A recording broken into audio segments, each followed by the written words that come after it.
I adjusted my camera lens, capturing the sharp angles of the new Meridian Tower against Boston's evening skyline. The building inauguration was in full swing below me, corporate executives mingling with champagne glasses that probably cost more than my monthly rent.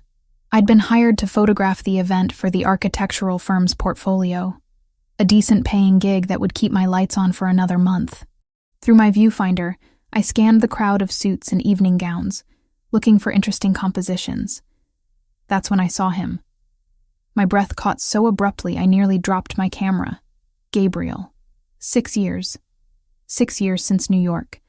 Since that photography festival where I'd met a man who'd consumed every rational thought in my head for one perfect night. He'd told me his name was Michael Rossi. We'd talked about art and ambition until 3 a.m, then stumbled back to my hotel room where he'd made me forget my own name. When I woke up, he was gone. No note, no number. Nothing but rumpled sheets and the fading scent of his cologne. 3 weeks later, I'd stared at 2 pink lines on a pregnancy test, hands shaking so badly I could barely hold it.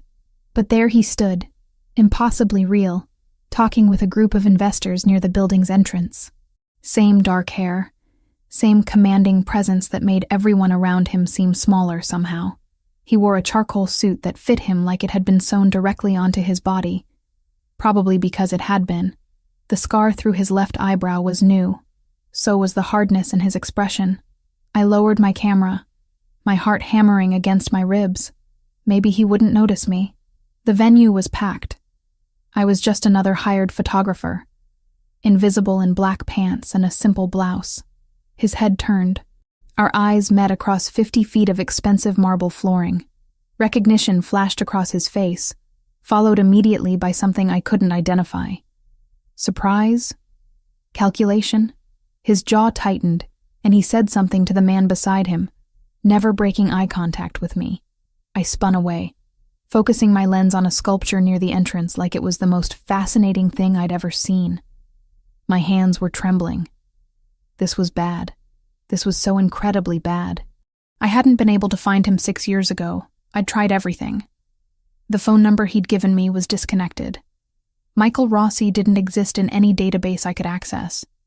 I'd eventually accepted that he'd lied about everything, that I'd been stupid and naive and would raise my daughter alone.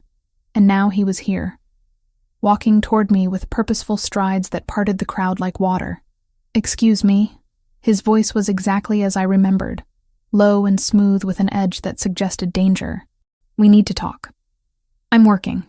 I lifted my camera, snapping random shots of nothing. Claire Thompson. He said my name like he'd known it all along, which meant he'd probably known it 6 years ago too. "Put the camera down." I did, but only because my fingers were shaking too badly to hold it steady. "It's been 6 years. I don't think we have anything to discuss." "I think we do." He moved closer, invading my space deliberately. Up close, I could see the faint lines around his eyes, the barely concealed tension in his shoulders. He looked older, harder, like the years had carved away anything soft. "You ran away from me at the festival.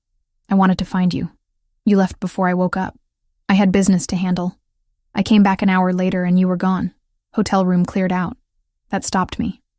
I'd left at dawn, unable to bear waking up alone with the shame of being abandoned. You came back?" "Of course I did." His eyes, dark brown and intense, searched my face. "I've thought about you. Often." The admission sent heat through my chest that I absolutely could not afford to feel. "Well, congratulations on your real estate ventures or whatever this is. I need to get back to work." I tried to move past him. His hand shot out, not grabbing me but blocking my path. "Why did you say we have nothing to discuss?" "Because we don't.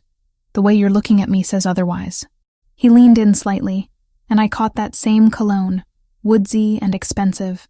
"What happened after New York, Claire?" My daughter's face flashed through my mind. Those eyes, exactly the same shade as his, staring up at me this morning as I'd dropped her off at kindergarten. I'd promised Lily I'd be home by 7 to help her practice reading. "I have a daughter." The words came out flat, defensive. "She's 5 years old. Now move." I shoved past him before he could respond, before I could see whatever expression crossed his face. My legs carried me toward the exit on autopilot, my camera bag banging against my hip. I'd gotten enough shots. They'd have to be good enough. Behind me, I heard him bark something at someone, the word now carrying absolute authority. But I was already out the door, gulp of October air hitting my face like a slap. I made it to my car, a 10-year-old Toyota that coughed before starting, and pulled out of the parking garage with my hands still shaking on the wheel. That night, I couldn't eat. Lily chatted about her day at school, showing me the drawing she'd made of our apartment building, and I smiled and praised her while my mind spun in circles. He was in Boston. Gabriel, or Michael, or whoever he really was. Those investors had deferred to him like he owned the building. Maybe he did. After I tucked Lily into bed, I sat on my threadbare couch and pulled up the event information on my phone. Meridian Tower. Primary investor, Brunarelli Holdings. I typed the name into a search engine and immediately wished I hadn't. Gabriel Brunarelli, 34 years old, CEO of Brunarelli Holdings, which owned half the commercial real estate in Boston's waterfront district. His official biography was sparse, professional, revealing nothing personal, but the images told a different story. There he was, at charity galas, always alone or with business associates, never smiling. There he was cutting ribbons at building openings, shaking hands with the mayor. And there, buried in a 3-year-old local news article about organized crime investigations, was a single line that made my blood turn cold. Gabriel Brunarelli, alleged head of the Brunarelli crime family, declined to comment. My phone buzzed in my hand. Unknown number. Hello. I need to see you again. His voice, unmistakable. How did you get this number? That's not important. We need to finish our conversation. No, we really don't. I stood up, pacing my tiny living room. I told you what you needed to know. I have a daughter. That's it. That's the end of the conversation. Claire, something in his tone made me stop moving. I'm very good at math. If your daughter is 5 years old, and we met 6 years ago, that means... I hung up. My entire body was shaking now. Lily's bedroom door was closed, her nightlight casting a soft glow underneath. She was safe, asleep, completely unaware that her father had just done the math. The phone rang again. I turned it off, but I knew, standing there in my apartment with its peeling paint and secondhand furniture, that turning off my phone wouldn't make Gabriel Brunarelli go away. Men like him didn't just go away. They got what they wanted, and now he wanted answers about a daughter he didn't know he had. 2 days of silence. 2 days where I jumped at every unexpected sound, checked the peephole before opening my apartment door, and walked Lily to school, scanning every parked car on the street. Nothing. Maybe Gabriel had decided to leave it alone. Maybe alleged crime bosses had better things to do than chase down one-night stands from 6 years ago. I should have known better. Tuesday afternoon, I was editing photos on my laptop when someone knocked on my door. Not a normal knock. 3 sharp raps that carried authority. Through the peephole, I saw him. Gabriel Brunarelli, standing in my hallway like he belonged there, wearing another immaculate suit. Behind him stood a man built like a tank, expression professionally blank. "I'm not opening this door," I called through it. "Then I'll keep knocking. Your neighbors will start asking questions." His voice was calm, matter of fact. "We both know you don't want that." My hand hovered over the deadbolt. He was right, and he knew it. Mrs. Chen across the hall was already suspicious of every visitor I had. I clicked the lock and opened the door 6 inches. The chain still engaged. "What do you want?" He held up a manila folder thick with papers. "To talk, that's all." "How did you find where I live? Does it matter?" Something flickered in his eyes that might have been regret. "I need to see her, Claire. I need to see my daughter. You don't know that she's yours, don't I?" He shifted his weight, and I caught sight of the other man adjusting his jacket in a way that suggested a weapon underneath. "Let me in, please." That last word, softened with something almost vulnerable, made me slide the chain free. I opened the door but blocked the entrance with my body. "Just you, not him." Gabriel glanced at his companion. "Wait in the car, Paolo." The man hesitated, jaw tightening, but nodded and headed toward the stairwell. Gabriel stepped inside my apartment, and suddenly, my small living space felt microscopic. He dominated it without trying, his presence making my secondhand furniture look even shabbier. I crossed my arms. "You've got 5 minutes." He set the folder on my coffee table, then straightened and looked at me directly. "I had you investigated. I'm not apologizing for it. I needed to know." Fury blazed through me. "You had no right." "I had every right." His voice hardened. "Claire Thompson, 29 years old, freelance photographer, specializing in architectural work. You live alone with your daughter Lily, age 5, who attends Riverside Elementary. You moved to Boston 4 years ago from Providence. Your sister Camilla is an attorney at Morrison & Associates. Should I continue? Get out. You tried to find me." He tapped the folder. "Text messages sent to a disconnected number. Searches for Michael Rossi in New York databases. You kept trying for 3 months after the festival. That stopped my anger cold. You read my messages? Every single one." His expression softened fractionally. "You told me you were pregnant. You asked me to call. You said you weren't asking for anything except a conversation." My throat tightened. Those desperate messages, sent to nowhere, screaming into a void. The name you gave me was fake. It was necessary at the time. I was handling business that required anonymity. He moved closer, and I forced myself not to retreat. If I had known Claire, if I had received even one of those messages, I would have been there. But you didn't know. And I raised her alone. So you can take your investigation and leave. I want to see her. Not a request. A statement of intent. Absolutely not. I'm her father. You're a stranger who spent one night with me 6 years ago using a fake name. My hands clenched into fists. You think I'm going to let some man I barely know anywhere near my daughter? Especially after finding out you're allegedly running a crime family? His jaw tightened. That article was conjecture. I've never been charged with anything. That's not a denial. No, he agreed quietly. It's not. At least he was honest. I grabbed the folder and opened it, needing something to do with my hands. Inside were printouts of my bank statements, Lily's school records, medical history, photographs of her that must have been taken from my social media accounts. My stomach churned. He'd invaded every aspect of our lives. Then I saw the medical documents clipped together at the back.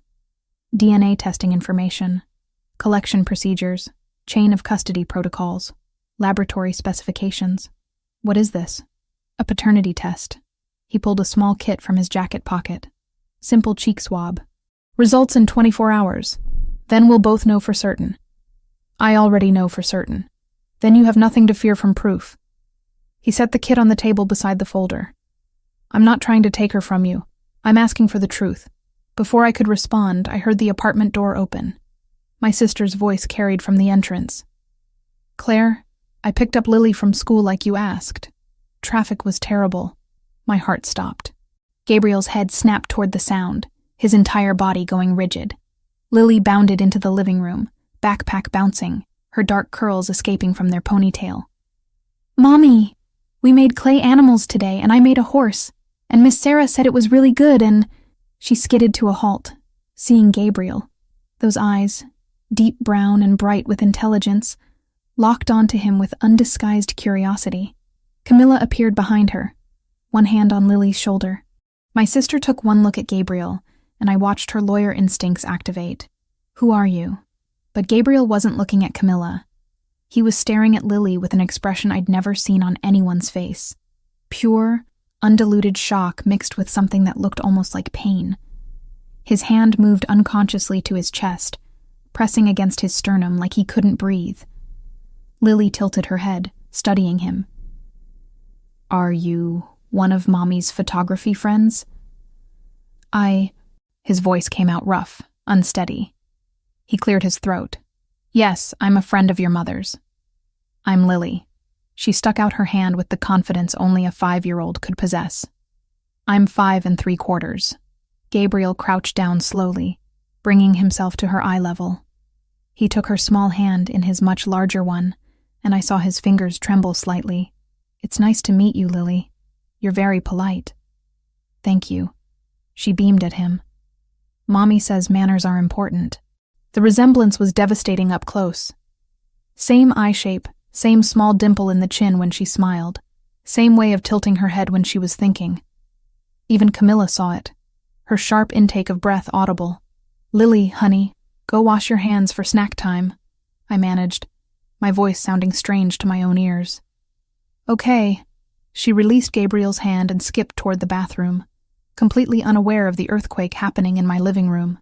Gabriel stood slowly, his movements mechanical. When he looked at me, his eyes were suspiciously bright. "How could you keep her from me?" "You weren't there to keep her from," I shot back, but the words lacked heat. "You disappeared. I came back. You were gone."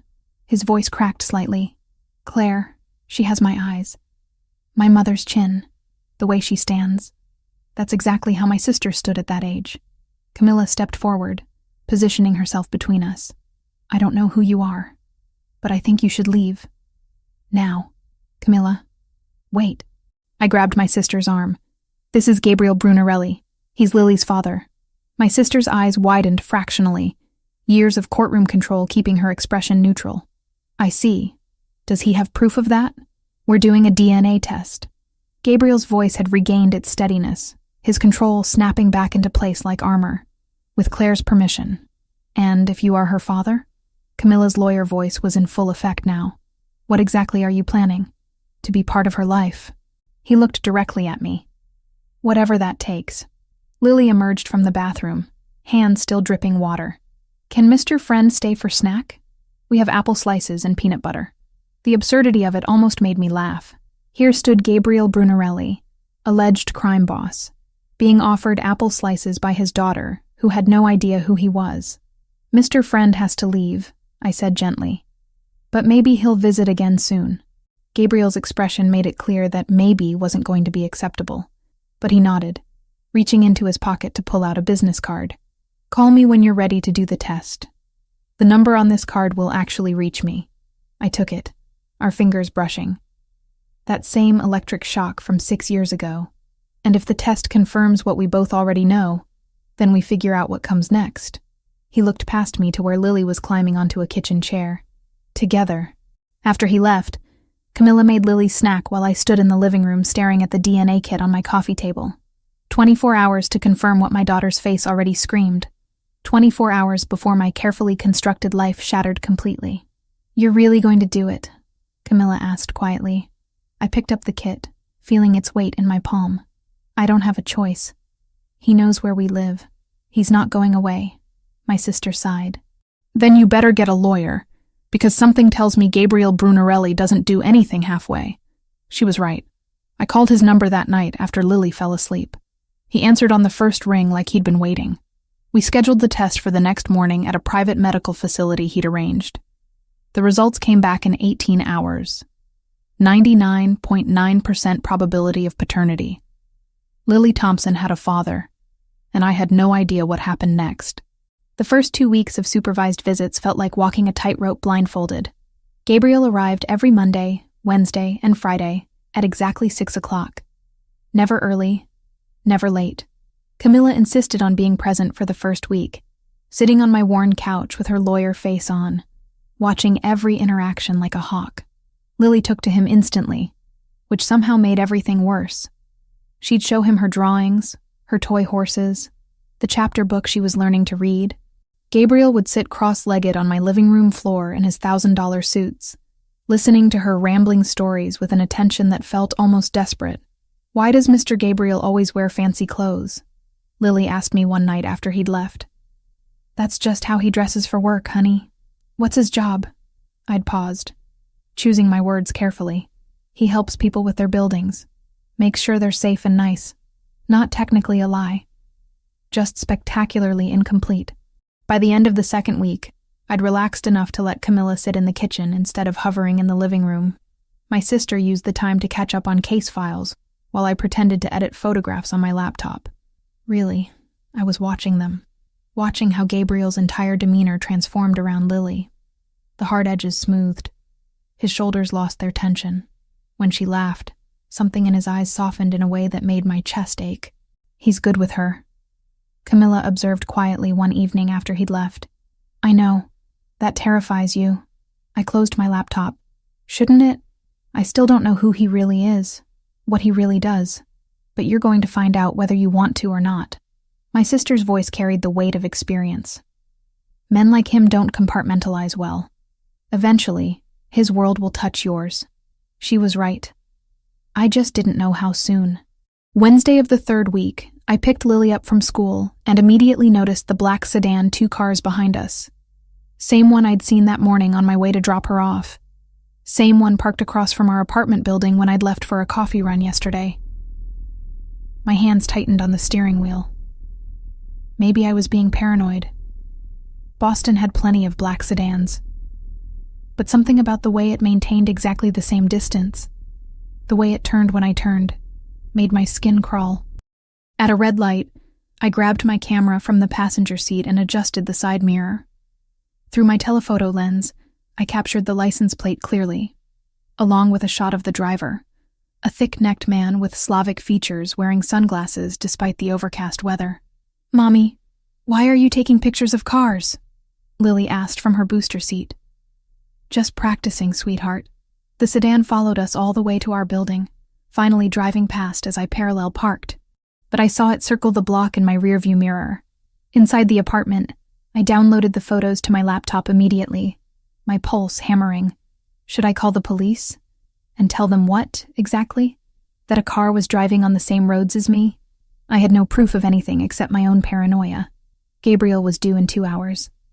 I spent that time trying to calm down, making Lily's dinner, helping her with the simple homework her teacher had assigned. But I kept checking the window, scanning the street below. When his knock came at 6 o'clock precisely, I jerked like I'd been shocked. Lily ran to open the door before I could stop her. "Mr. Gabriel, guess what? I got a gold star on my spelling test." "That's wonderful." He stepped inside, and his eyes went immediately to my face. Whatever he saw there made him stiffen. "Lily, could you show me your test? I want to see all the words you spelled correctly." "Okay." She bounded toward her backpack. Gabriel crossed to me in 3 strides, his voice dropping low. "What happened?" "I don't know if anything happened. Maybe I'm just being paranoid. Tell me." Something about the command in his voice, the intensity in those dark eyes, made me pull up the photos on my laptop. This car followed us from Lily's school to here. I've seen it before. Yesterday, this morning. Maybe longer, and I just didn't notice. He leaned over my shoulder, studying the images. His entire body went rigid. When he straightened, his expression had gone cold in a way that raised every hair on my arms. "That's not paranoia." He pulled out his phone, typed something rapidly. "That's surveillance." "Surveillance? By who?" "I need to make a call. Can you keep Lily occupied?" "Gabriel, you're scaring me." He cupped my face with one hand, the gesture surprisingly gentle. "I'm going to handle this. But I need you to trust me right now." Before I could respond, he stepped into my tiny kitchen and made a call. His voice too low to hear clearly. I caught fragments. "Bratva. Confirmed. My daughter." "No." Immediately. "My daughter." Hearing him say it sent chills down my spine. Lily showed me her spelling test, chattering about how hard because was to remember, while Gabriel paced my kitchen with his phone pressed to his ear. When he finally returned, his expression was carefully neutral, but I could see the tension in his jaw. "We need to talk, after Lily goes to bed.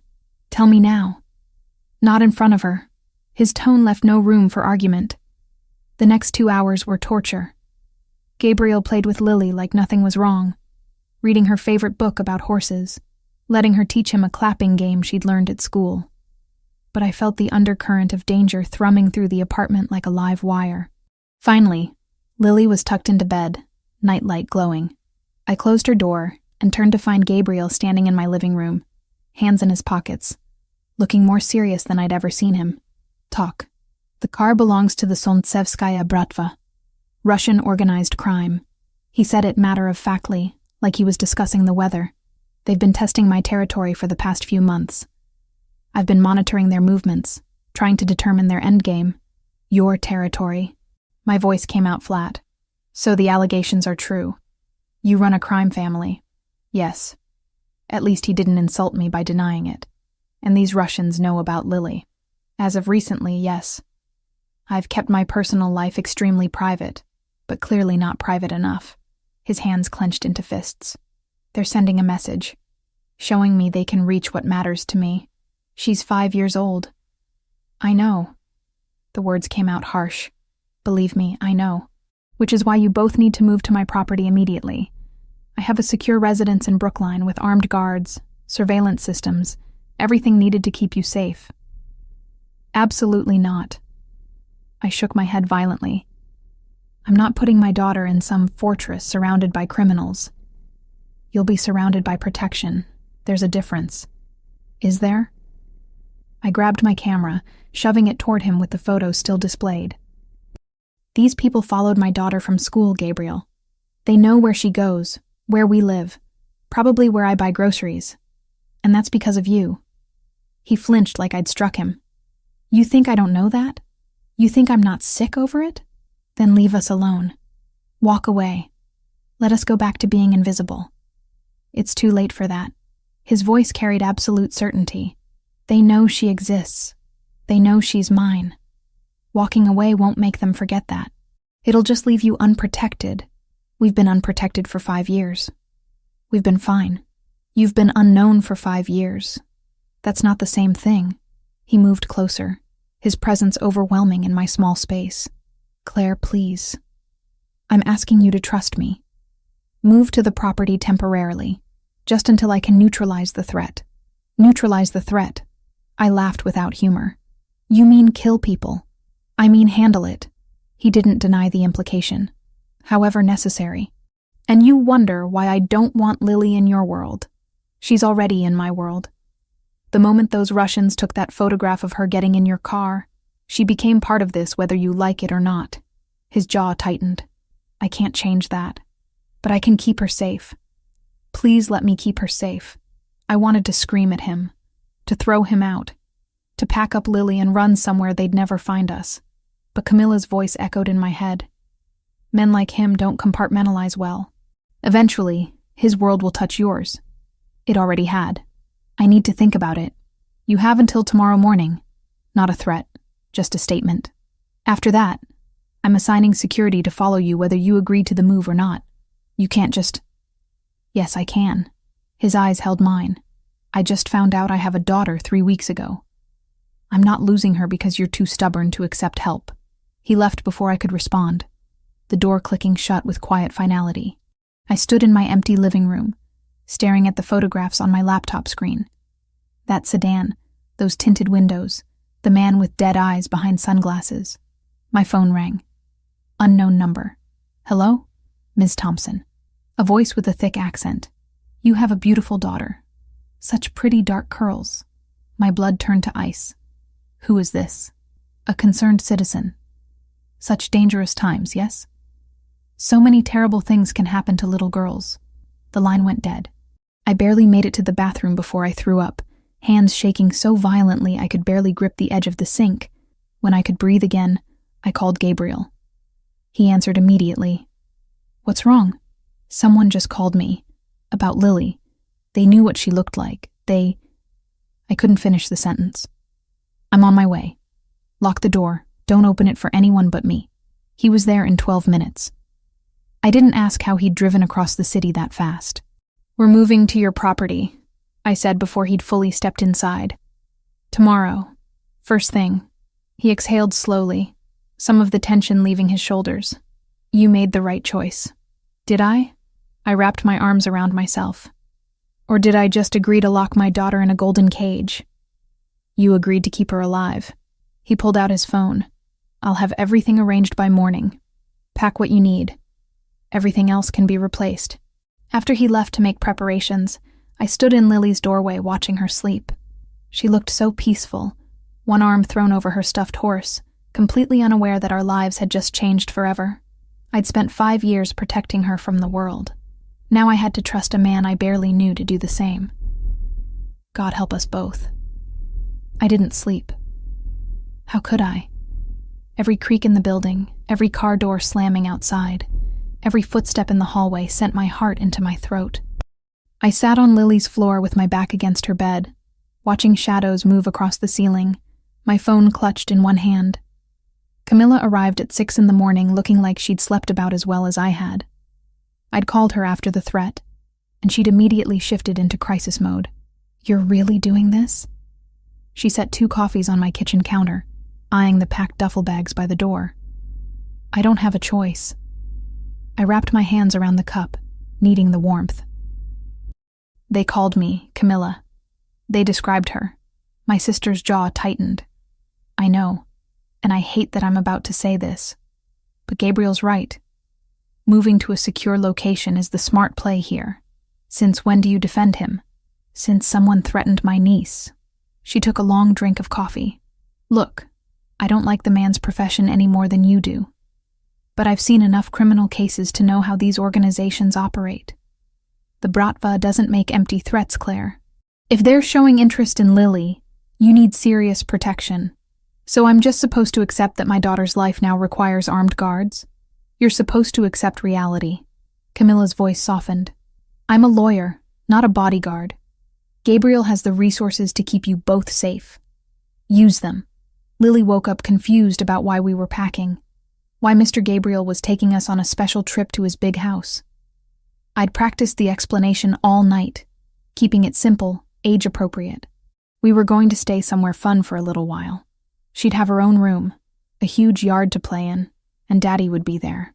That last word had slipped out without permission, but Lily's face had lit up so brightly that I couldn't take it back. Gabriel arrived at 7:30 in a black SUV with tinted windows. Paolo drove. Another man I didn't recognize sat in the passenger seat. Both had the same alert, dangerous quality that made my stomach churn. "Ready?" Gabriel took my bags before I could protest, loading them into the back. "No, but we're going anyway." The drive to Brookline took 30 minutes through Boston's morning traffic. Lily pressed her face against the window, excited by the novelty. I sat rigid in my seat, watching Paolo's eyes constantly scan mirrors, the way the other man kept one hand near his jacket. "Mommy, look at all the big houses," Lily pointed as we entered a neighborhood where every property had gates and manicured lawns. The Brunarelli estate made those houses look quaint. Stone walls topped with sophisticated cameras surrounded the property. The gate rolled open smoothly as we approached, operated by someone I couldn't see. The driveway curved through landscaped grounds that probably cost more to maintain than my annual income. The house itself was modern, all glass and clean lines, somehow managing to look welcoming despite its size. Paolo parked near the entrance where 2 more men in dark suits stood watching our arrival. "Security team," Gabriel explained quietly. "They'll be positioned around the perimeter. You won't see them unless there's a problem." That's supposed to be reassuring. It's supposed to be reality. Inside, the house was even more overwhelming. Marble floors, contemporary art on walls that stretched up 2 stories, furniture that looked like it belonged in a design magazine. Lily's eyes went wide as planets. "Is this a museum?" she whispered. "It's a house." Gabriel crouched to her level. "Your house, for as long as you're here. Want to see your room?" He led us upstairs to a bedroom that was bigger than our entire apartment. Someone had already prepared it for a child with a bed shaped like a castle, shelves of books, and a window overlooking gardens that seemed to go on forever. "This is all for me?" Lily breathed. "All for you." Gabriel glanced at me. "Your mother's room is connected through that door. You'll share a bathroom, but you each have privacy." My room was equally excessive, decorated in soft grays and whites, with a king-sized bed and sitting area. Through the connecting door, I could see Lily already exploring her space, touching everything with reverent fingers. "I need to make some calls," Gabriel said. "Paolo will show you around when you're ready. Help yourselves to anything in the kitchen." He left before I could respond, pulling out his phone as he descended the stairs. I stood in my borrowed bedroom feeling untethered, watching Lily discover a closet already stocked with clothes in her size. "How did he know what size she wears?" I asked Paolo when he appeared to give us the tour. The big man shrugged. "Boss is thorough." "Thorough. Right. Not invasive or controlling. Thorough." The tour revealed a house designed for both luxury and security. Panic room in the basement, reinforced windows, cameras covering every angle of the property. The kitchen was restaurant quality. The library held thousands of books, and there was a separate wing for staff I hadn't even realized existed. "Mr. Brunarelli works from the East Office most days," Paulo explained. You have access to the entire main house and grounds. Just stay inside the wall perimeter. What happens if we go outside the perimeter? Security gets nervous. By evening, Lily had adapted to her new environment with the resilience of childhood. She'd explored the gardens, played in her castle bed, and convinced Gabriel to read her 3 stories before dinner. I'd spent the day fighting the urge to pace like a caged animal, taking photographs of the property through various windows, anything to feel productive. Dinner was served in a dining room that could seat 20 but felt intimate with just the 3 of us at one end. Some invisible staff member had prepared chicken and vegetables that Lily actually ate without complaint. Can we eat here every night? She asked Gabriel. As long as you're here, yes. How long is that? I interjected. His eyes met mine over Lily's head. We'll discuss it later. Later came after Lily's bedtime, which Gabriel insisted on participating in despite my protests. He read another story, tucked her in with surprising gentleness, and waited until she was asleep before following me to the sitting area between our rooms. We need to establish ground rules, I said before he could speak. Agreed. He settled into a chair that probably cost more than my car. You first. This is temporary. As soon as the threat is handled, we go back to our normal life. Define handled. However you handle it. I don't want details. I wrapped my arms around myself. Second, I maintain independence. I'm not your prisoner. I need to work, need to have my own income. I have several properties that need architectural photography. I'll hire you. I don't want your charity. It's not charity. It's paying for professional services. He leaned forward. You're talented, Claire. I've seen your portfolio. Use that talent. The compliment caught me off guard. Fine. Third rule, Lily doesn't find out about your business.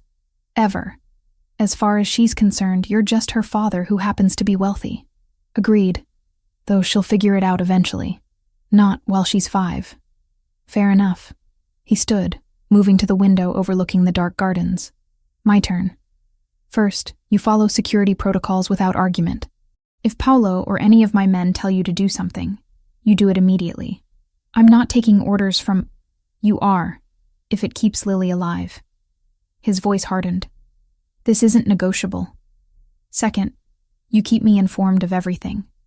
Any strange calls, anyone following you, anything that feels wrong. I need to know. I nodded reluctantly. What else? Let me be her father. He turned to face me. I know I have no right to ask for anything. I wasn't there for her birth. Her first word. Her first step. But I'm here now. Let me be here. Something in his voice made my throat tighten. I'm not trying to keep you from her. Aren't you? He moved closer. Every time she calls me Mr. Gabriel instead of Dad, I see you flinch. Every time she asks if I'm coming back, you hedge. You're terrified of her getting attached. She's already attached. So are you. I met his eyes. That's what scares me. What happens when this is over and she has to choose between her normal life and your world? Maybe she won't have to choose. Maybe there's a middle ground. In your life? I doubt that. Then we'll figure it out. He reached out, tucking a strand of hair behind my ear. The gesture was too intimate, too familiar. Together. I stepped back, needing distance. I'm going to check on Lily. Claire. His voice stopped me at the door. Thank you for trusting me with this. I know what it cost you. I couldn't respond. If I opened my mouth, I'd either cry or scream. And I didn't have the energy for either. That night, I lay in the enormous bed staring at the ceiling, listening to Lily's soft breathing through the connecting door. Somewhere in the house, Gabriel was probably working, making calls, planning whatever he planned to neutralize people who'd threatened my daughter. My phone buzzed. A text from Camilla. How's the fortress? I typed back. Terrifying and beautiful. Kind of like him. Her response came immediately. Be careful. Men like that are addictive. Too late, I thought, but didn't type. I was already addicted. To the safety he provided. To the way Lily smiled when he was around. To those rare moments when his guard dropped, and I saw the man underneath the armor. Outside my window, a shadow moved past. Security patrol. My new normal. I closed my eyes and prayed I'd made the right choice. 3 weeks in Gabriel's house and I was losing my mind. Not from danger or fear, but but from the suffocating comfort of it all. Lily had adapted completely, treating the estate like her personal kingdom. She spent mornings in the garden chasing butterflies, afternoons reading in the library, evenings curled up with Gabriel learning words in Italian that I pretended not to understand. I was the problem. I'd wake up in sheets that cost more than my monthly rent, eat breakfast prepared by invisible staff, and feel my independence slipping away like sand through fingers.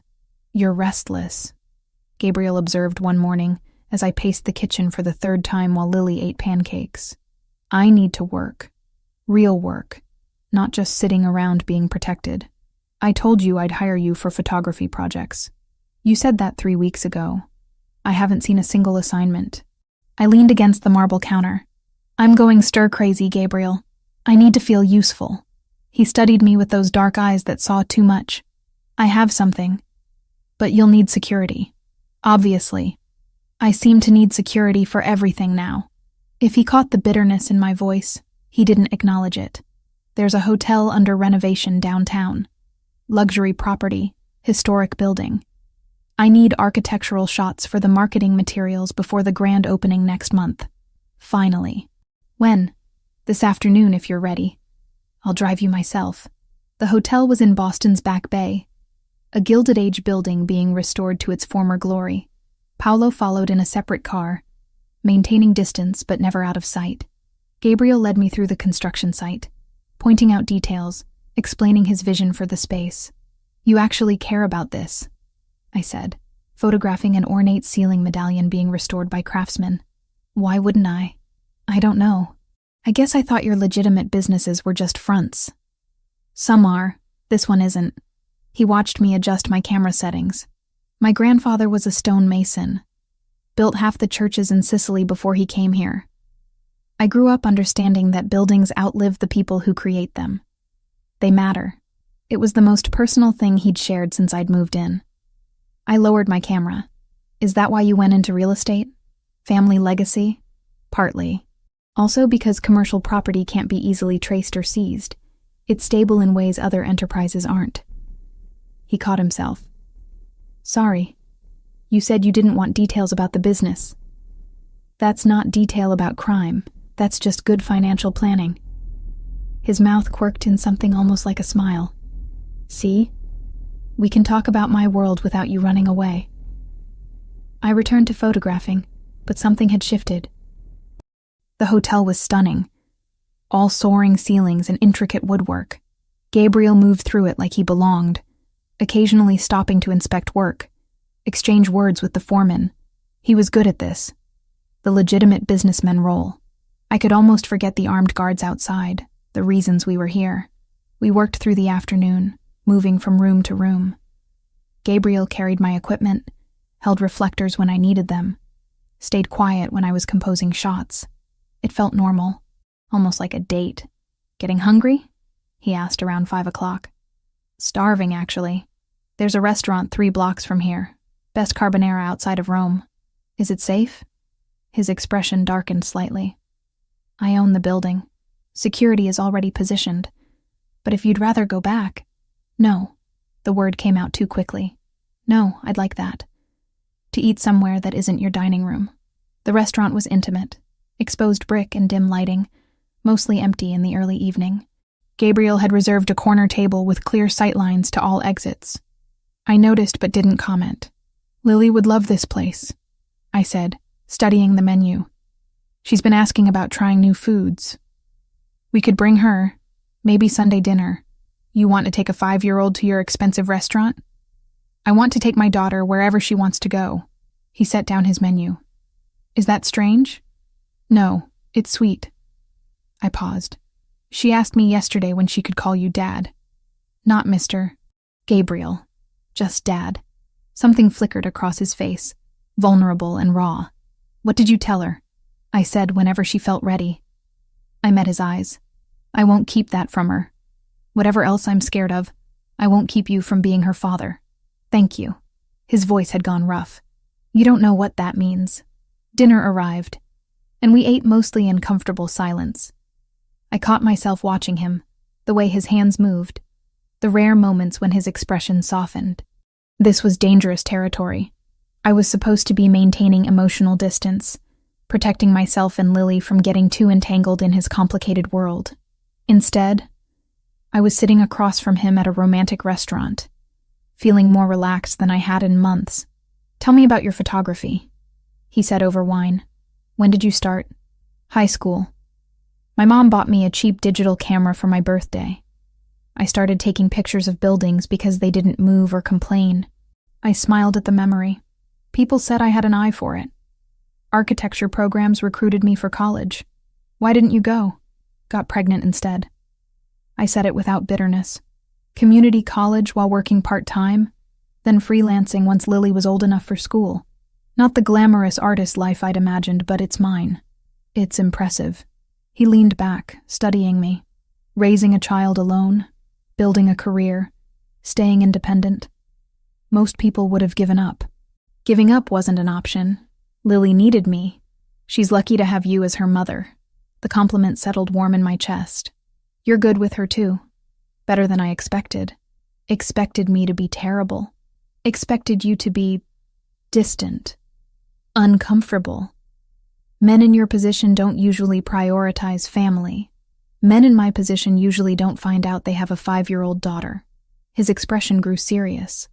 I meant what I said before. I want to be part of her life. Permanently. Define permanently. However you'll let me. Weekends, holidays, summers when she's older. I want her to know me, Claire. Really know me. The legitimate businessman or the crime boss? Both, eventually. He reached across the table, his fingers brushing mine. I know you don't want her exposed to that world. I'll protect her from it as long as possible. But she's a Brunarelli. One day she'll need to understand what that means. I should have pulled my hand away. Should have reinforced the boundaries I'd been trying to maintain. Instead, I let his fingers curl around mine, the contact sending electricity up my arm. I'm scared, I admitted quietly, of her getting hurt, of you getting hurt, of this becoming permanent and then falling apart. What if it doesn't fall apart? Men like you don't do happily ever after, Gabriel. Maybe I want to try. His thumb traced circles on my palm. Maybe having a daughter changes priorities. Or maybe you just feel obligated. Is that what you think? He stood abruptly, pulling me up with him. Come on. Where? Somewhere we can talk without an audience. He led me back to the hotel, up a service elevator to the unfinished penthouse suite. The space was empty, except for drop cloths and construction equipment, floor-to-ceiling windows overlooking Boston's skyline as the sun set. I've been thinking about that night in New York, he said, standing close enough that I could feel his body heat, wondering if you remembered it the way I did. Gabriel, let me finish. His hand cupped my face, thumb brushing my cheekbone. I've spent 6 years trying to forget you. The way you laughed, the way you saw the world through your camera, the way you looked at me like I was just a man instead of a name with a reputation. I couldn't forget. I tried. My heart hammered against my ribs. That was one night. It was enough to create Lily. Enough to change both our lives. He leaned closer, his breath warm against my lips. Tell me you don't feel this. Tell me I'm alone in wanting more than co-parenting arrangements. I couldn't. God help me, I couldn't lie. This is a terrible idea. Probably. We barely know each other. I know you take your coffee with too much cream. I know you hum when you're editing photographs. I know you'd die to protect Lily, and that you're terrified of needing anyone. His other hand settled on my waist. I know enough. When he kissed me, it felt like falling and flying simultaneously. 6 years melted away and it was New York again. That hotel room where nothing existed except us. But this was different. This wasn't strangers seeking comfort. This was complicated and messy and real. I kissed him back, hands fisting in his shirt, pulling him closer.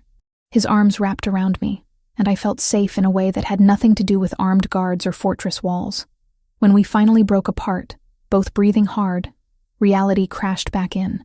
This can't happen, I said, even as my body screamed otherwise. Why not? Because I still don't trust you. Not completely. I stepped back, needing distance. You're still the man who left me in a hotel room. Still the crime boss who endangered my daughter just by existing. Still someone whose world I don't understand and don't want to be part of. His jaw tightened. Then what do you want, Claire? I don't know. The admission hurt. Time, maybe. To figure out if this is real or just proximity and adrenaline. I can give you time. He straightened his shirt, control sliding back into place. But I'm not giving up. On you or us. There is no us. Not yet. He moved toward the elevator. But there will be. The drive back to Brookline was silent, tension thick enough to choke on. Paolo pretended not to notice, eyes on the road. I stared out the window, my lips still tingling, my heart racing. I'd just kissed Gabriel Brunarelli. Worse, I'd wanted to keep kissing him. Camilla was right. Men like him were addictive, and I was definitely developing a habit. The days after that kiss were excruciating. Gabriel maintained careful distance, all business and polite co-parenting. We'd exchange good mornings over breakfast, discuss Lily's needs, then retreat to separate corners of the estate. He spent hours in his office, door closed, dealing with whatever a crime boss dealt with. I edited photographs, played with Lily, and tried not to think about how his hands had felt on my waist. It was torture. A week later, Gabriel knocked on my bedroom door while Lily was napping. I need to go to New York. 3 days, maybe 4. Business I can't handle remotely. My stomach dropped. Is it dangerous? No more than usual. He leaned against the doorframe, exhaustion evident in the lines around his eyes. Security here will be tripled. Paolo stays with you. You'll be safe. That's not what I asked. His expression softened. I'll be careful. Why are you telling me this? You could just leave. Because you'd worry. And because I promised to keep you informed. He pushed off the doorframe. I'll be back before Lily notices I'm gone. But she did notice. That first evening without him, she kept asking when Dad was coming home. Not Mr. Gabriel anymore. Just Dad. The word had stuck sometime in the past week. Natural as breathing. He had to go on a work trip, sweetie. He'll be back soon. I miss him. She poked at her dinner. Can we call him? I texted Gabriel instead. Your daughter wants to talk to you. His response came immediately. Video call in 10 minutes?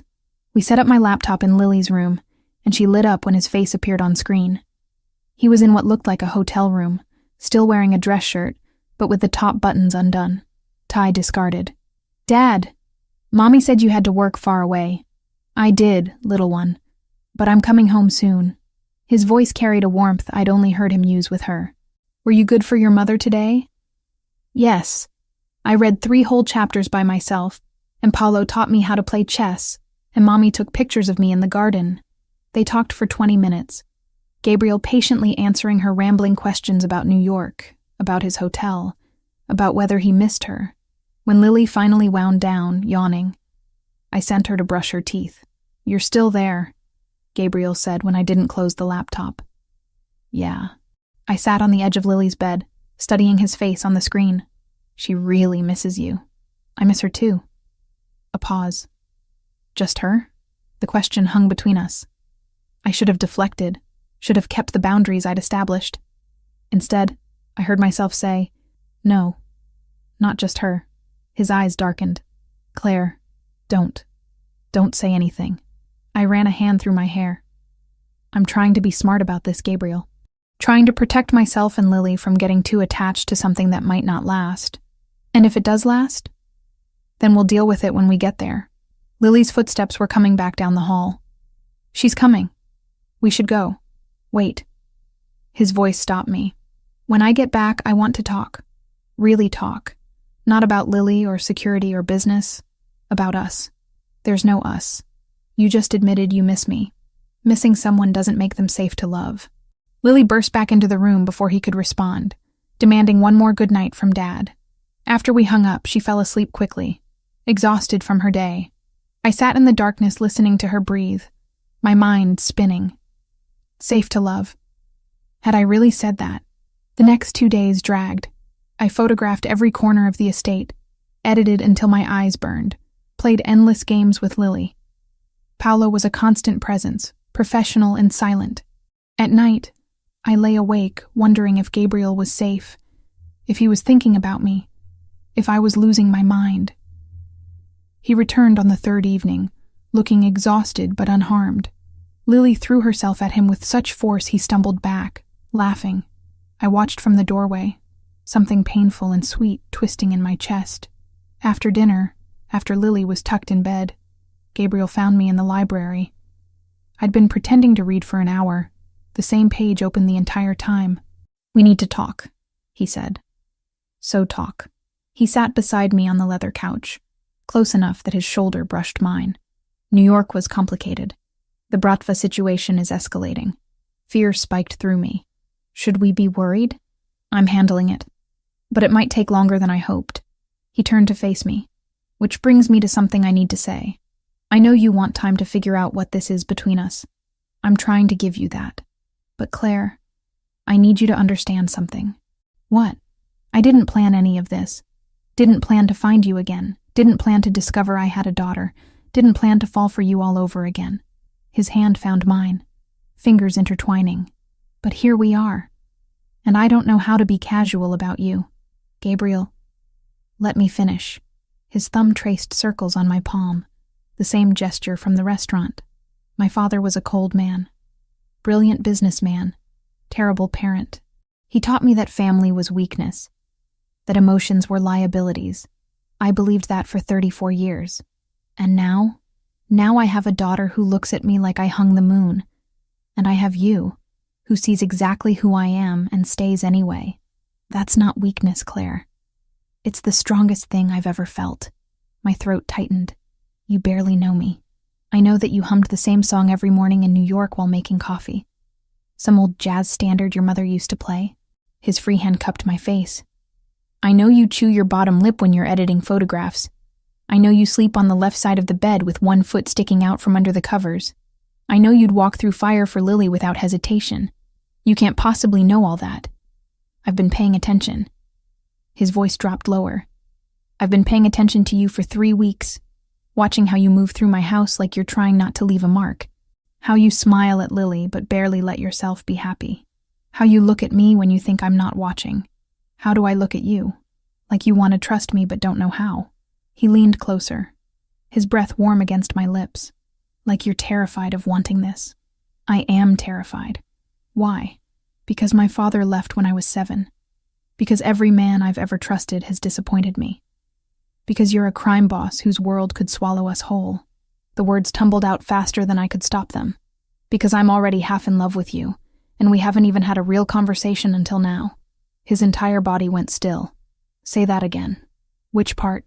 The love part. I tried to pull away, but he held firm, his eyes searching mine with an intensity that made my pulse race. I didn't mean to say that, but you did. And I need to know if you meant it. Gabriel, this is insane. A month ago, I didn't even know where you were. Now I'm living in your house, raising our daughter together, and apparently confessing feelings I shouldn't have. Why shouldn't you have them? Because you're you, and I'm me, and this whole situation is temporary and complicated and... He kissed me. Not gentle or questioning like before. This was claiming, consuming, 6 years and 3 weeks of restraint breaking all at once. I kissed him back just as desperately, hands fisting in his shirt, pulling him closer until there was no space between us. When we finally broke apart, both breathing hard, his forehead rested against mine. Not temporary, not for me. What are you saying? I'm saying I want this. You, me, Lily, a real family, not just a co-parenting arrangement. His hands framed my face. I'm saying I've been in love with you since New York, and finding you again felt like getting a second chance I didn't deserve. Tears burned behind my eyes. You don't love me. You love the idea of family.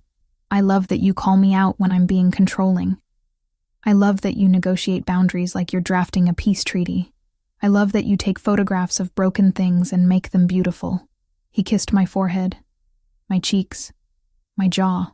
I love you, Claire Thompson. All your stubbornness and independence and fear. This is crazy. Probably. His mouth found mine again, softer this time. But I'm done pretending otherwise. I should have pushed him away.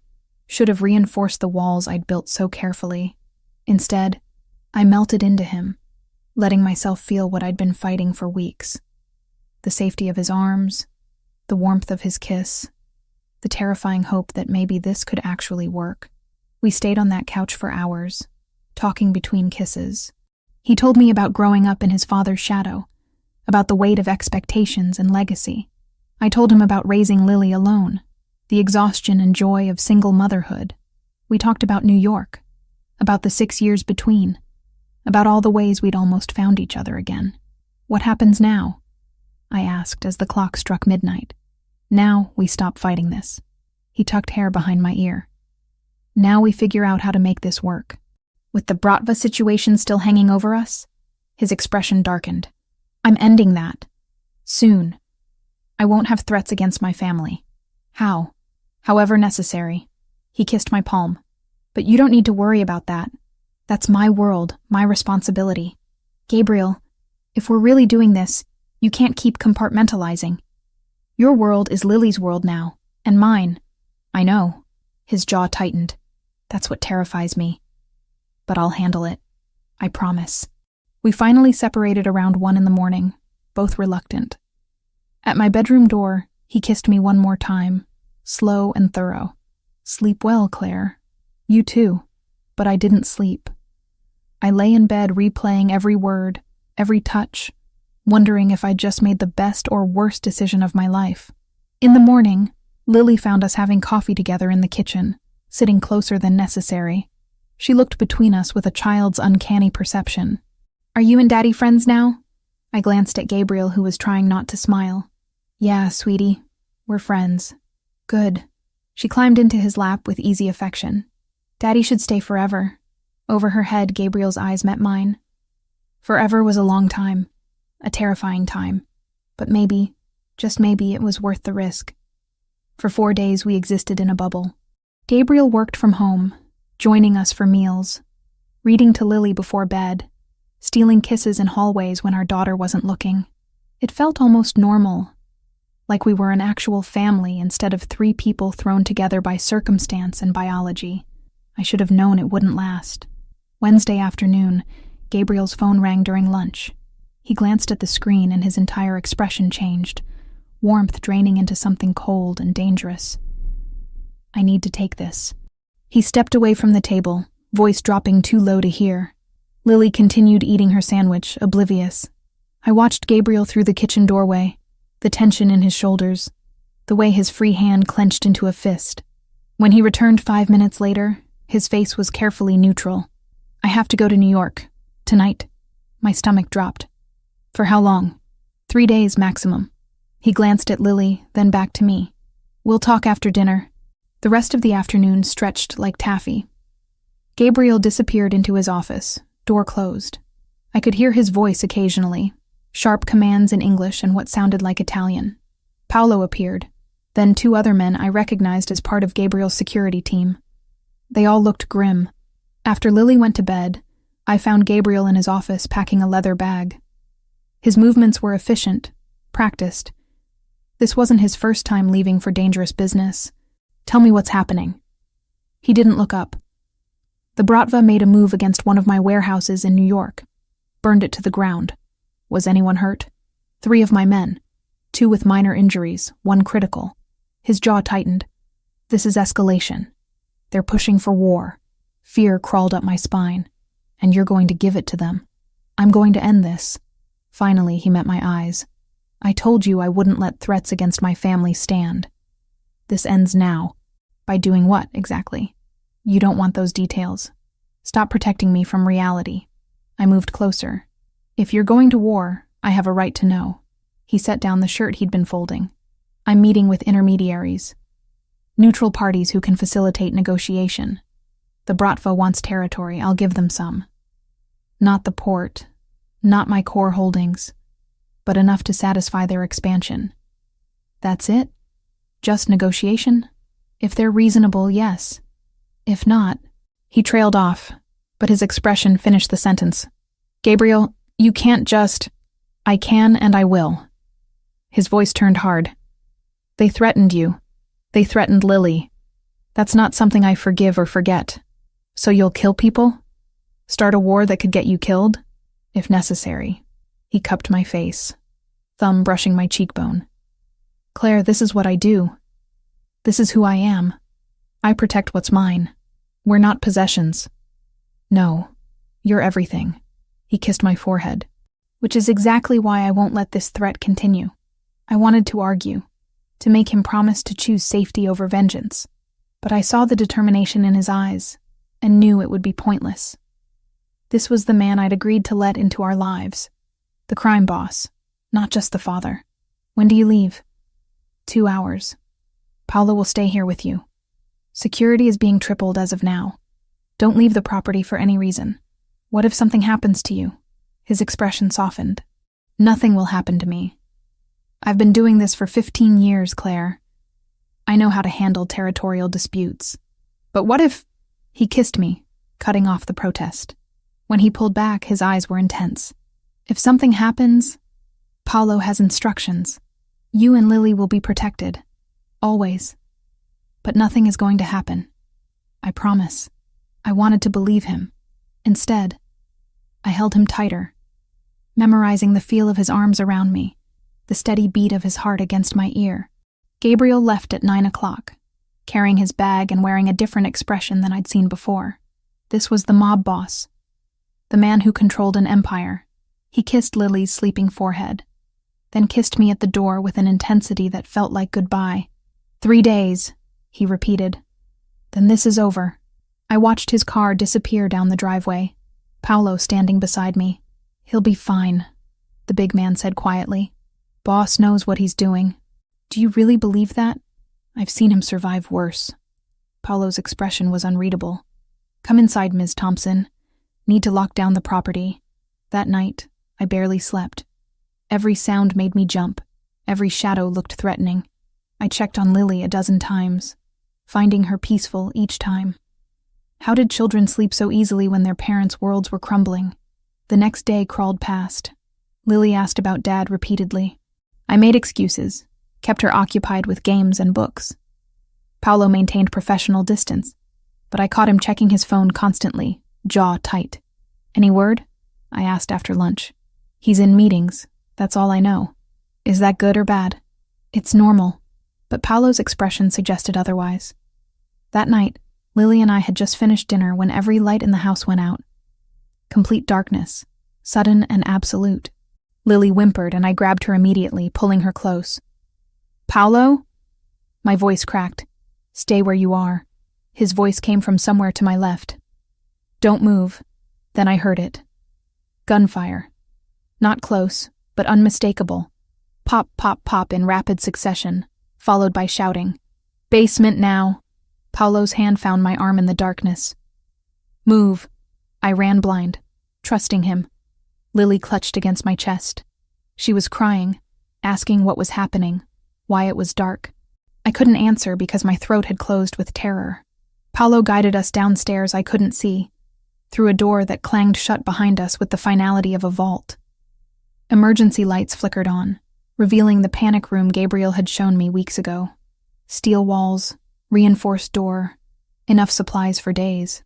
Lock this behind me. Paolo pushed us inside. Don't open it for anyone except me or Mr. Brunarelli. Code word is Lily's birthday. If they don't say it, don't open the door. What's happening? They breached the perimeter. His face was grim. We're handling it. Stay here. Stay quiet. The door closed with a heavy thunk. I heard the locks engage automatically, sealing us in. Lily was sobbing now, full body tremors.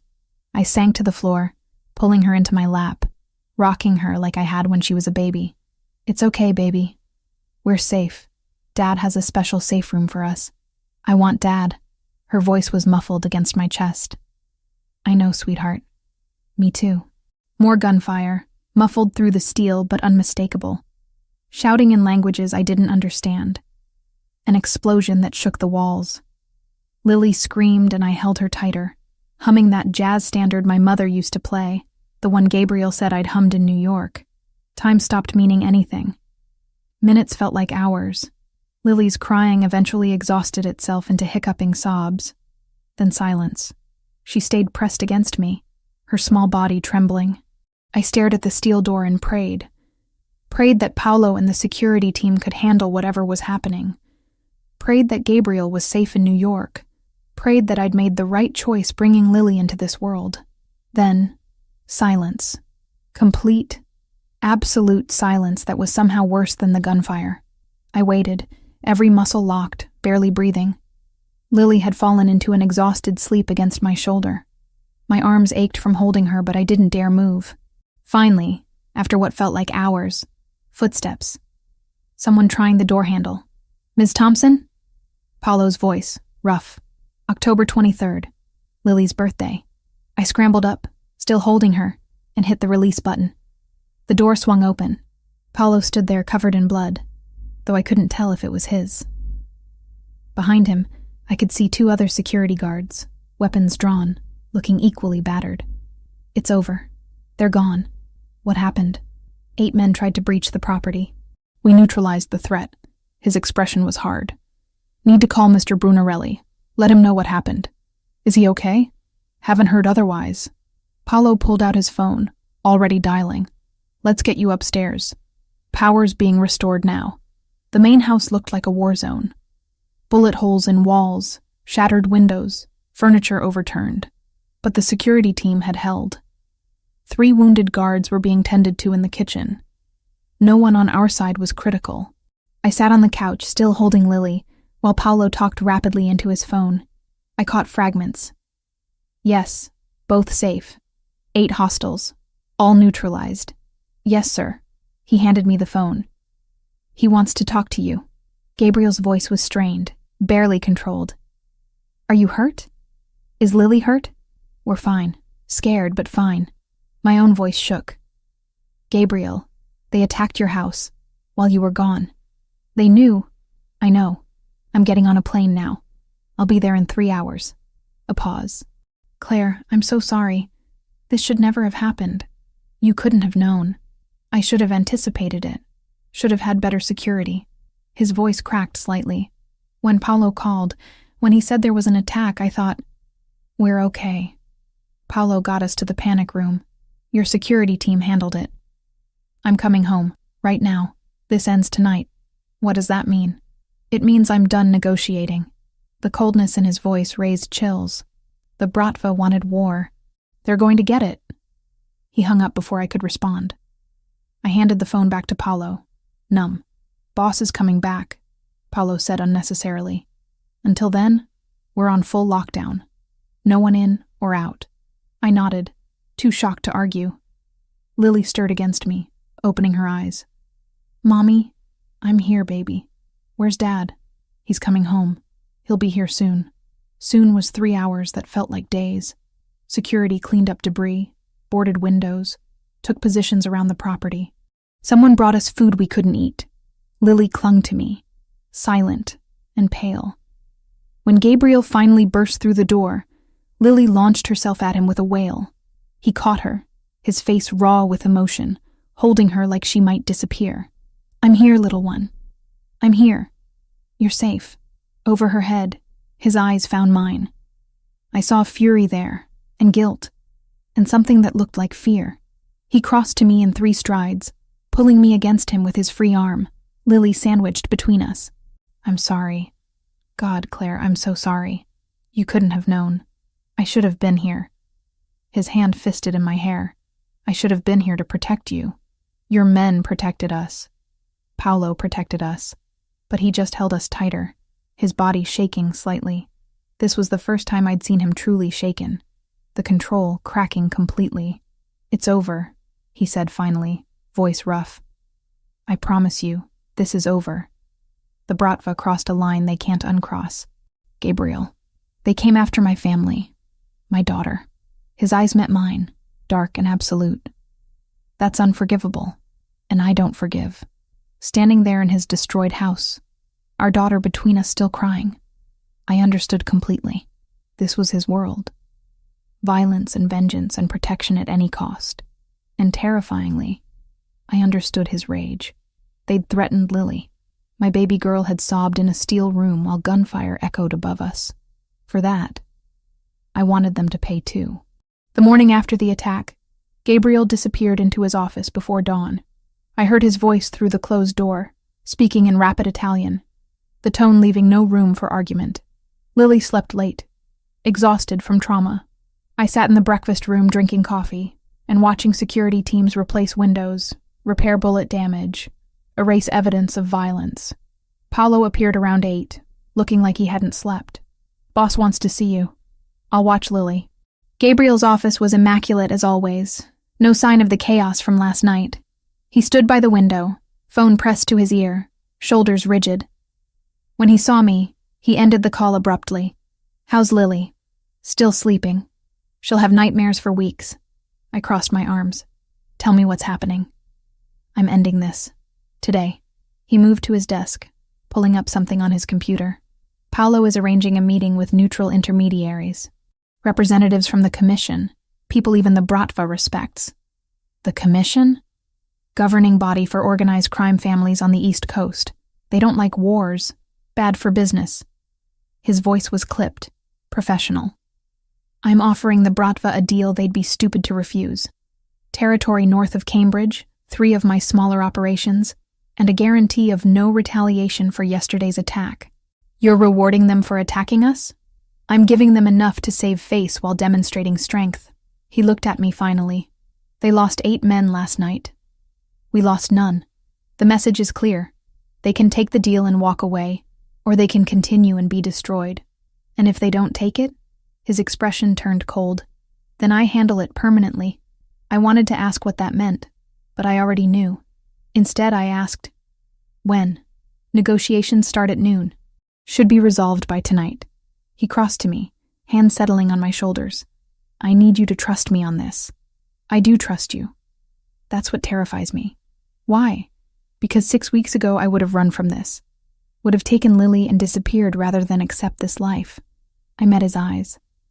"Now I'm standing here hoping you destroy the people who threatened my daughter. That's not who I thought I was. It's who you need to be to survive in my world." His thumb traced my jaw. "I'm sorry I dragged you into it. You didn't drag me. I chose to stay. The admission hurt. I chose this, for better or worse." He kissed me softly. "After today, it gets better. I promise." Lily woke up clingy and quiet. She wouldn't let me out of her sight, following me from room to room. Gabriel joined us for breakfast, then had to leave for his meeting. Lily's face crumpled when he headed for the door. "I'll be back soon, little one." He crouched to her level. "Just a few hours. Then we'll do something fun, okay? Promise?" "I promise." He kissed her forehead, then looked at me over her head. "Stay inside. Paolo's in charge until I return." The next 6 hours were torture. I tried to distract Lily with games, with reading, with anything. But she remained withdrawn, jumping at sudden sounds. Around 3 o'clock, she finally fell asleep on the couch, exhausted from fear. Paolo's phone rang at 4. He answered, listened, then nodded. Understood. "Well." I couldn't keep the tremor from my voice. "They took the deal. Meeting with the commission sealed it. Territory exchange happens next week, but the war is over." His expression remained neutral. "Boss will be home in an hour." Relief made my knees weak. "It's really over?" "Agreement's been signed by all parties. Bratva backs off completely. Boss gets peace. Win for everyone." When Gabriel finally walked through the door, I saw the exhaustion carved into his face. But when Lily woke up and ran to him, he smiled, swinging her up like nothing had happened. "See? I told you I'd be back." That night, after Lily was asleep, we sat on the terrace overlooking the gardens. Someone had brought wine. Gabriel held my hand, thumb tracing circles on my palm. 2 weeks, he said quietly. "Give me 2 weeks to ensure the agreement holds, to transfer the territories, to lock everything down. Then we talk about what comes next." "What do you want to come next?" He turned to face me fully. "I want you to stay. Not because of threats or fear, but because you choose to. I want Lily to grow up here, safe and loved. I want to build something real with you. Gabriel, let me finish." His hand cupped my face. "I know my world is dangerous. I know it's not what you wanted for Lily. But I can give you both things too. Safety, stability, a future. I can be the father she deserves and the partner you need. You're asking me to marry you. Not yet. But soon." His eyes held mine. "First, I need to know if you can actually live with who I am." Not just tolerate it, but accept it. Could I? 2 months ago, the answer would have been no. Now, watching him with Lily, seeing how hard he fought to protect us, I wasn't sure anymore. Ask me again in 2 weeks, I said finally. Those 2 weeks passed in a strange calm. Gabriel spent days in meetings, transitioning territories to the Bratva, reinforcing agreements. Paolo reported that the Russians were holding up their end, backing off completely. Slowly, security at the estate decreased to normal levels. Windows were replaced, bullet holes patched. Evidence of violence disappeared. Lily returned to herself gradually, the nightmares decreasing. Gabriel was there every morning and evening, patient and present. We fell into rhythms that felt almost domestic. Breakfast together, Lily's homeschool lessons, photography projects in the afternoon, family dinners, bedtime stories. I opened my studio in Cambridge 6 weeks after the attack. A small space with good light, funded by Gabriel, but entirely mine. Clients started coming, actual paying work that had nothing to do with his properties. My independence, reclaimed. 2 months after the Bratva agreement, Gabriel took me to dinner without Lily. Camilla watched her, giving me a knowing look as I left. The restaurant was the same one from before, intimate and quiet. But this time, there was no tension, no uncertainty. Just us. You said to ask again, Gabriel said over dessert. It's been longer than 2 weeks. My heart hammered. Ask what? He pulled a small box from his jacket. Claire Thompson. You're stubborn and independent, and you call me out when I'm being an ass. You're an incredible mother and a talented artist. You walked into my world without flinching and made it better just by being in it. He opened the box, revealing a ring that was elegant without being ostentatious. Will you marry me? I should have been surprised. Should have asked for more time. Instead, I heard myself say, yes. His entire face transformed, relief and joy mixing. He slid the ring onto my finger, then pulled me across the table to kiss me, probably scandalizing the other diners. I didn't care. We married 7 months later in the estate gardens. Small ceremony with just family and close friends. Lily was the flower girl, taking her job incredibly seriously. Camilla cried, which she denied later. Paolo smiled, which was possibly more shocking. I kept Thompson professionally, but became Brunarelli legally. Lily officially had Gabriel's last name, which made her unbearably proud. My studio thrived. Gabriel gradually shifted more operations to Paolo, focusing on legitimate businesses. The danger never completely disappeared, but it became manageable. Background noise rather than immediate threat. One afternoon, about a year after we married, I was editing photographs while Lily practiced reading in the garden. Gabriel came up behind me, arms wrapping around my waist. What are you working on? The Riverside project. That historic building restoration downtown. I leaned back against him. Should be done by next week. You're brilliant at this. You know that? You're biased. Doesn't make it less true. He kissed my neck. Lily wants to know if we can get a dog. A dog? Apparently all her friends have them. I said we'd discuss it as a family. I turned in his arms. You're really asking my opinion instead of just buying her a puppy? I'm learning. His smile was self-deprecating.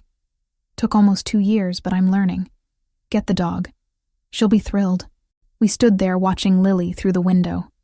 Our daughter laughing at something in her book. She was 7 now, confident and bright. Fluent in both English and Italian. She knew her father was powerful, that people treated him differently, but she was sheltered from the worst of it, allowed to be a child. Do you ever regret it? Gabriel asked quietly, saying yes.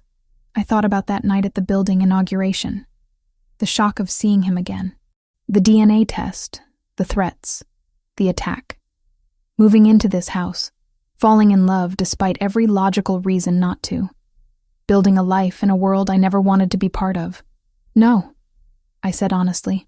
It's not the life I planned, but it's the life I choose. Even with all the complications, especially with the complications. I kissed him softly. You gave me a family, Gabriel. Not just you, but this whole strange, dangerous, loving family. That's worth everything. 3 years ago, I'd tried to find a man who'd disappeared from a hotel room, I'd spent 6 years raising our daughter alone, convinced I was better off that way. I'd been wrong. Sometimes the mistakes we make lead us exactly where we're supposed to be. Sometimes the dangerous choice is the right one. Sometimes love means accepting the whole person, shadows and all. Gabriel Brunarelli was a crime boss, a father, a husband. He was complicated and dangerous, and fiercely protective. He was mine, and I was his. That night, after Lily was asleep, we sat on the terrace with wine and stars. Gabriel's arm around my shoulders, my head on his chest, listening to his heartbeat. "Thank you," he said quietly. "For what?" "For giving me a second chance. For trusting me with Lily. For building this life with me." His hand tightened on my shoulder. "For loving me despite everything. You make it sound like a sacrifice, isn't it?" I thought about my answer carefully. Loving you isn't a sacrifice. It's a choice. One I make every single day. I tilted my head to look at him. "And I'll keep choosing you. For as long as you'll have me. Forever then." He kissed my forehead. "Because I'm never letting you go." Forever was a long time. A complicated time. But as I sat there in Gabriel's arms, our daughter sleeping safely inside, I realized I wasn't afraid anymore. This was my life. Our life. Built on impossible circumstances and dangerous choices and stubborn love that refused to give up. 6 years ago, a photographer met a stranger at a festival. 9 months later, a daughter was born. And years after that, against all odds, they became a family. Not perfect, not easy, but real. And that was enough.